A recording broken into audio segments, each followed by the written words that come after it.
नमस्कार। अरुणाचल समाचार में आपका स्वागत है। मैं हूं मनोज कुमार शर्मा। आइए बुलेटिन में सबसे पहले देखते हैं मुख्य समाचार। टोक्यो पैरालंपिक में 10 मीटर एयर स्पर्धा SH1 में भारत की अवनी लेखरा और सुमित अंतिल ने स्वर्ण पदक जीतकर रचा इतिहास। राष्ट्रपति, प्रधानमंत्री, केंद्रीय खेल मंत्री और अरुणाचल प्रदेश के मुख्यमंत्री ने अवनी की उपलब्धि पर दी बधाई।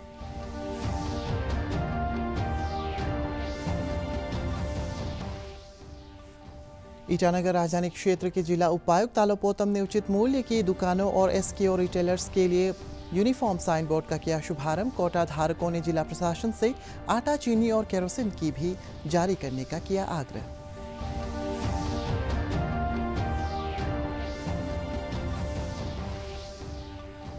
आज पूरे देश में श्रद्धा, भक्ति और उल्लास के साथ मनाई जा रही है जन्माष्टमी। भगवान कृष्ण की पूजा अर्चना के लिए बड़ी संख्या में श्रद्धालु पहुंच रहे हैं मंदिर।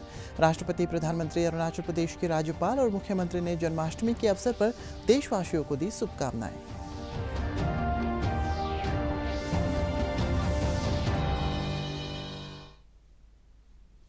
टोक्यो पैरालंपिक में आज भारत की शुरुआत स्वर्णिम रही। 10 मीटर एयर स्पर्धा SH1 में भारत की अवनी लेखरा ने स्वर्ण पदक जीतकर इतिहास रच दिया है। पैराशूटिंग में भारत को पदक दिलाने वाली वो पहली खिलाड़ी है।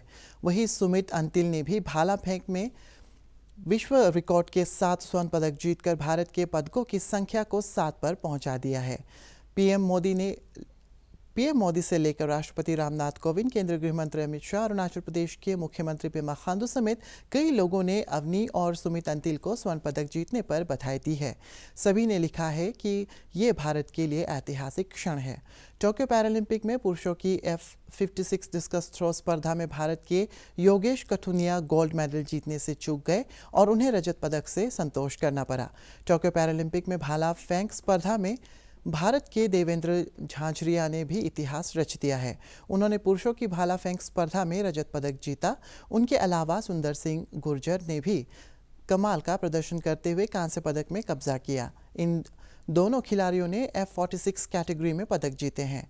केंद्रीय खेल मंत्री अनुराग ठाकुर ने पैरालंपिक खेलों में स्वर्ण पदक जीतने पर अवनी लेखरा को बधाई दी है। असम में बाढ़ की स्थिति लगातार गंभीर बनी हुई है। असम में तेज बारिश से आई बाढ़ से राज्य के 15 जिलों में 2,25,000 से अधिक लोगों को प्रभावित हुए हैं।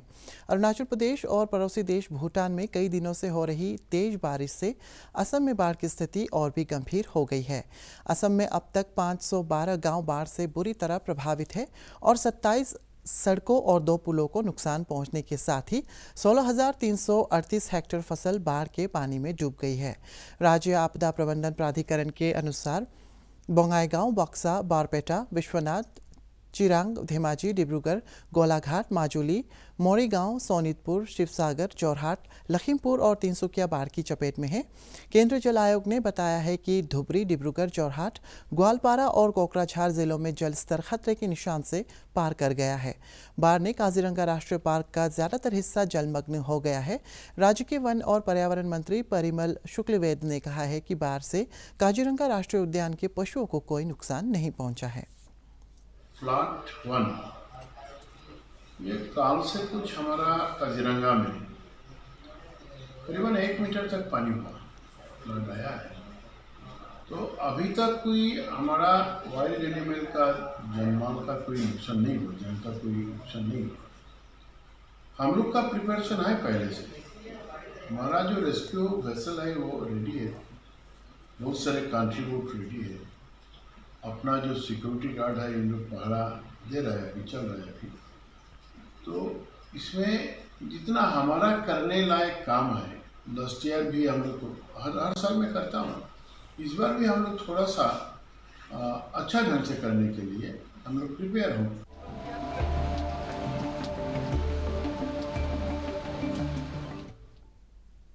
ईटानगर राजधानी क्षेत्र के जिला उपायुक्त तालो पोतम ने शनिवार को अपने कार्यालय में 123 उचित मूल्य की दुकानों और 34 सुपेरियर केरोसिन ऑयल रिटेलर्स के लिए यूनिफॉर्म साइन बोर्ड का शुभारंभ किया है। जिला खाद्य और नागरिक आपूर्ति अधिकारी अमित बेंगिया ने बताया है कि उपभोक्ताओं और जांच अधिकारियों की सुविधा के लिए उचित मूल्य की दुकानों के लिए यूनिफॉर्म साइन बोर्ड जारी किया गया है।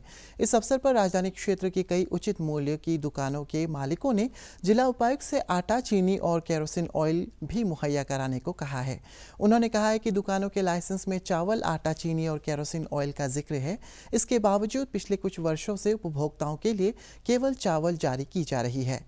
जिला उपायुक्त ने उचित मूल्य की दुकानों के मालिकों से अपनी समस्याओं को आवेदन पत्र के जरिए जमा करने को कहा, ताकि जिला प्रशासन उस पर उचित कार्रवाई कर सके। सिलेक्शन हुआ तो बेनिफिशियरी उस समय में जो अर्बन लोकल गोदी यहाँ पे जो ईटानगर म्यूनिसिपल उस समय काउंसिल हुआ करता था, तो काउंसिलर अभी तो 20 हो गया, उस समय में 30 वार्ड्स होता था। तो 30 वार्ड्स का मेंबर लोगों को हर 30 वार्ड में कमेटी था, कमेटी की गठन कर दिया था डीसी, उस समय के डीसी के अप्रूवल से नोटिफाई किया था। तो वार्ड में सब लोग मेंबर बना के और वो लोग खुद उसका वार्ड मेंबर लोग, फिर एक गाँव बड़ा लोग और उसके कोई टीचर लोग जो लिखा पढ़ा जानने वाला है, ऐसा करके वो लोग 3 to 5 मेंबर्स कमेटी बना के हर वार्ड में कमेटी होता है। लाइसेंस में हम लोग का लाइसेंस में ऑलरेडी लिखा हुआ है कि केरोसिन, नमक और ये अट्ठा, दाल, चीनी ना, वो सब था। पहले तो हम लोग बीच बीच में अट्ठा देता था, मेरा जवान का समय में अट्ठा मिला था, बहुत दिन हो गया अट्ठा भी गायब हो गया। और चीनी हम लोग के लिए, गरीब वाला के लिए चीनी बहुत एकदम काम आता है कि मतलब चीनी रहने से हम लोग अपनी पीने वाला के लिए चीनी तो काम बहुत आता है ना। और अपन सिर्फ नहीं, घर में मेहमान आने वाला को तो जैसे भी चाय देता है ना, चीनी चाहिए। चीनी को हम लोग का पहले जैसे मिला था ऐसे मिलने देने से ठीक ही था। और ये वाला को चीनी को किस लिए हम लोग का यही से हटा दिया ना, उसको भी हम लोग एकदम जानने बहुत कुछ दिले। और अट्ठा भी गायब हो गया। और प्लस भी ये केरोसिन को भी पहले हम लोग को अपना लाइसेंस में साथ में दिया था। केरोसिन को किस लिए अभी अलग कर दिया, अब अभी सर तो बता दे दिया, सर बता दिया है। फिर भी हम लोग तो सोचा है अपना लाइसेंस का जो मिलने वाला चीज़ को हम लोग को अभी फिर से रिपीट मिलने देने से अच्छा है। आपको जो बताया है हम लोग इसको नोट डाउन कर लिया है हर बात को। और हमारा डिस्ट्रिक्ट सिविल सप्लाई ऑफिसर से हमें रिक्वेस्ट करेगा कि इनमें कुछ भी डाउट होने से फिर इनसे फिर ले लेना, जरूरत होने से एक एप्लीकेशन मेमोरेंडम टाइप का भी ले लीजिए। तो लिखित है जितना जो बात किया है उसको लेके हम लोग फाइल बनाएगा। आज पूरे देश में श्रद्धा, भक्ति और उल्लास के साथ जन्माष्टमी मनाई जा रही है। आज ही के दिन भगवान कृष्ण का जन्म हुआ था। भगवान कृष्ण की पूजा अर्चना के लिए श्रद्धालुओं की बड़ी संख्या में मंदिरों में पहुंच रहे हैं। इस अवसर पर उत्तर प्रदेश के मथुरा और वृंदावन में विशेष कार्यक्रम आयोजित किए जा रहे हैं।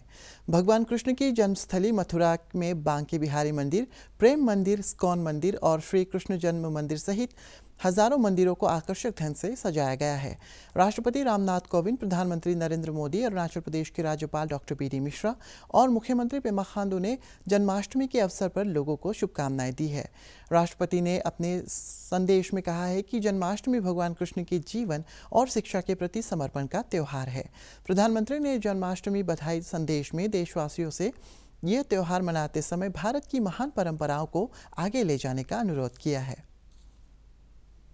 अरुणाचल प्रदेश के पुलिस महानिदेशक आर.पी. उपाध्याय ने रविवार को पासीघाट में 5th IRBN वेलफेयर स्कूल का उद्घाटन किया। IRBN के अधिकारियों और कर्मियों द्वारा संचालित इस विद्यालय में LKG से लेकर कक्षा 2 तक शिक्षा उपलब्ध होगी। IRBN की 5वीं बटालियन की कमांडेंट ऐश्वर्या शर्मा ने अपने एक ट्वीट में कहा है, ये जानकारी देते हुए कहा कि IRBN के कर्मियों के बच्चों की प्राथमिक शिक्षा की दिशा में ये एक महत्वपूर्ण कदम है। देश भर में पिछले 24 घंटे में कोविड के 42,000 से अधिक मामले दर्ज किए गए और 34,000 से अधिक रोगी स्वस्थ हुए। इस दौरान कोविड से 380 लोगों की मौत हुई। केंद्रीय स्वास्थ्य मंत्रालय के अनुसार इस समय देश में कोविड के कुल 3,76,324 सक्रिय मामले हैं और रिकवरी दर बढ़कर 97.51% हो गई है। भारतीय आयुर्विज्ञान अनुसंधान परिषद ICMR के अनुसार अब तक देश में 63 करोड़ 43 लाख से अधिक कोविड टीके लगाए जा चुके हैं। पिछले 24 घंटे में 31,14,000 कोविड टीके लगाए गए। इधर अरुणाचल प्रदेश में रविवार को कोविड संक्रमण के 39 नए मामले सामने आए और 136 रोगी स्वस्थ स्वस्थ हुए। राज्य में कोविड के सक्रिय मामलों की संख्या 966 है और रिकवरी दर 97.68% है। रविवार को कोरोना जांच के लिए राज्य भर से 1575 सैंपल एकत्रित किए गए। अरुणाचल प्रदेश में अब तक 9,60,635 कोविड टीके लगाए जा चुके हैं। आज़ादी के 75 वर्ष पूरे होने के उपलक्ष्य में मनाए जा रहे अमृत महोत्सव के तहत अरुणाचल प्रदेश कला एवं संस्कृति विभाग राज्य के गुमनाम स्वतंत्रता सेनानियों के बारे में जानकारी जुटाने के लिए वरिष्ठ नागरिकों और जनप्रतिनिधियों के साथ मिलकर प्रयासरत है। अरुणाचल प्रदेश कला एवं संस्कृति विभाग के निदेशक टी मैसर ने प्रदेश के लोगों से देश की आज़ादी में अपना सर्वोच्च बलिदान देने वाले राज्य के गुमनाम स्वतंत्रता सेनानियों के बारे में तथ्यों और साक्ष्यों के साथ जिले के कला एवं संस्कृति विभाग के अधिकारियों से संपर्क करने की अपील की है। ये एज ए पार्ट ऑफ आज़ादी का अमृत सेलिब्रेशन हमारा बहुत ऐसा फ्रीडम फाइटर्स है, मार्टियर्स है जो हमारा अभी का जो लिस्ट में भी नहीं आया होगा या भूल गया होगा। तो कोई ऐसा आदमी को या ऐसा मार्टियर्स को कोई भूल गया होगा, हमारा रिटर्न रिकॉर्ड में नहीं आया होगा, तो वो हमारा डिस्ट्रिक्ट का art and culture officer east Siang का वो दे सकता है। रेस्पेक्टिव दाको को रेस्पेक्टिव डिस्ट्रिक्ट में वो लोग दे सकता है। हमारा ये आज़ादी का अमृत महोत्सव का मीनिंग ही है we should commemorate, we should honour, we should search them, we should look for them and we should honour them. We should commemorate, we should honor their participation, their contribution in freedom movement. तो वही है हमारा जितना हमारा अभी लोग various Anglo 5 Anglo hours हुआ था उसमें जितना मर गया है most of the list have come. और गवर्नमेंट ऑफ अरुणाचल भी हम लोग को लिस्ट मांगा है। तो हमारा दाको लोग रेस्पेक्टिव दाको लोग हमारा मेनली 3 सियांग डिस्ट्रिक्ट का शायद भेजा है। भारत का शानदार स्वाधीनता संघर्ष आधुनिक विश्व के महानतम संघर्षों में से एक है। दूरदर्शन समाचार द्वारा प्रसारित किए जा रहे आज़ादी का सफ़र में आज हम बात करेंगे विनायक आचार्य के जीवन के सफ़र के बारे में।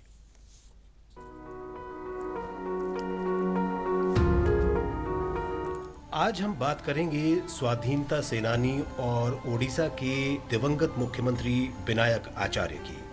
समाजवाद की तरफ आकर्षित विनायक आचार्य सच्चे गांधीवादी थे। भारत छोड़ो आंदोलन के दौरान उन्होंने एक व्यक्ति से दूसरे व्यक्ति तक जरूरी सूचना पहुंचाने के लिए संदेशवाहक का कार्य किया। विनायक आचार्य ने ओडिशा की शैक्षिक प्रगति में भी महत्वपूर्ण योगदान दिया। वे अच्छे शिक्षक के रूप में लोकप्रिय थे। उन्हें बरहमपुर और गंजम जिले के ही नहीं बल्कि संपूर्ण ओडिशा के विद्यार्थी पसंद करते थे। सभी उन्हें प्रेम से बीनू मास्टर कहते थे। इस दौरान उन्होंने समाज के वंचित लोगों की सहायता के लिए नवोत्कल सेवा संघ का गठन किया।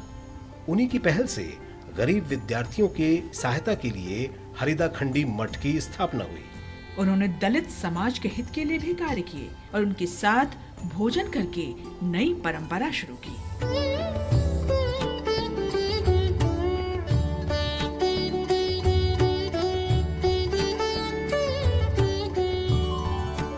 विनायक आचार्य शिक्षा के विकास, देश की संप्रभुता, धर्मनिरपेक्षता, राष्ट्रीय एकता और वर्ग भेद के उन्मूलन के लिए सदैव प्रतिबद्ध रहे। 1976 से 1977 तक मुख्यमंत्री पद पर रहते हुए विनायक आचार्य ने प्राथमिक शिक्षा पर विशेष ध्यान दिया और पूरे प्रयास किए कि बच्चे स्कूल की पढ़ाई बीच में न छोड़ें।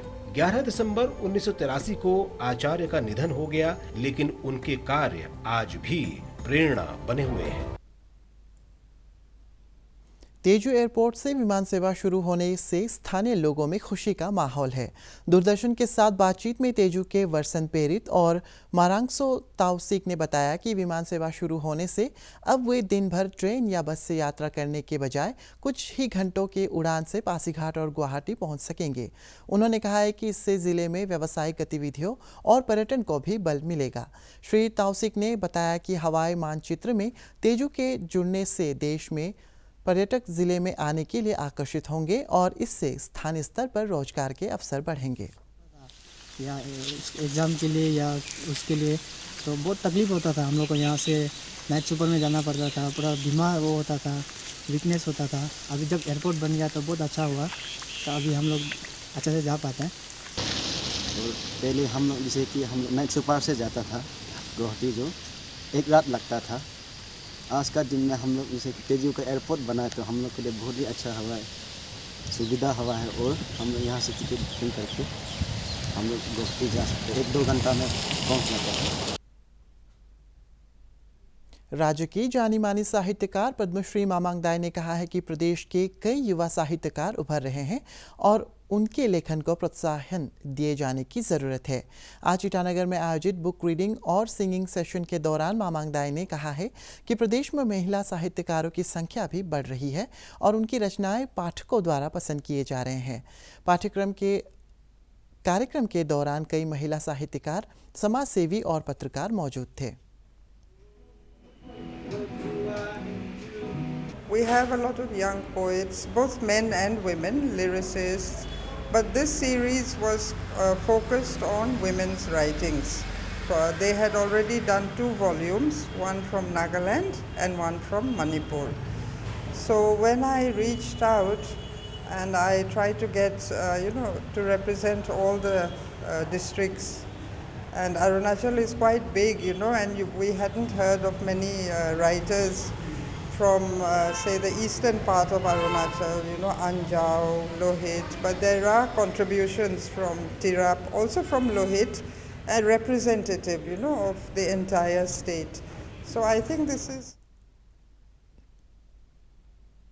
अरुणाचल समाचार के आज के अंक में इतना ही। जाने से पहले आप सभी से अनुरोध है कि कोविड-19 के दिशा निर्देशों का पालन करें, हमेशा मास्क लगाएं, बार-बार हाथ धोएं और सोशल डिस्टेंसिंग के नियमों को मानें।